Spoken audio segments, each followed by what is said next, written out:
think growth creates a certain amount of opportunity, challenges and opportunity at the same time. We've tried to address the challenges right up front, and in addressing those, you see the opportunities emerge.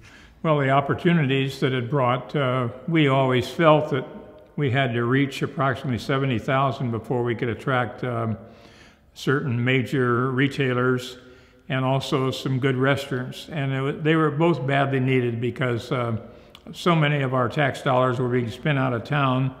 And as you know, the tax dollars, if they were spent here, could help with our police, our fire, our parks, etc. So to me, it brought a flavor to us that we could grow, we could be different, and we could accept the difference that we're coming into the community. And it gave us good economics. Spurts of growth and development at different times. And Tracy's been able to respond and made a real effort to try to do a good job of planning and financing growth. I look at Tracy staying close to its roots is the foundation that is here. We have some forefathers, and I have to look at the farming community, the ag community. And I don't want to leave any names out because I have a lot of friends in the ag community. They have stayed here. Today we have third, fourth generation farming communities here, families that are still farming and loving the land that Tracy had. We're lucky because we had a downtown. We're, you know, here we are, the Grand Theater. It was built in 1923. We have buildings that were built in the 19th century. So we still have the physical presence of the original roots of Tracy. And people have been proud of the fact that they have lived in a town that has a history.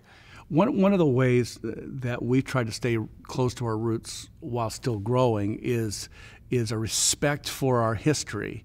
So railroad theming is still a big part of what we do. When we build new buildings, we look at historical relevance of the architecture. This building is a good example, the City Hall, the transit station. We continue to put money and effort and time into preservation of buildings like the Fire Administration Building.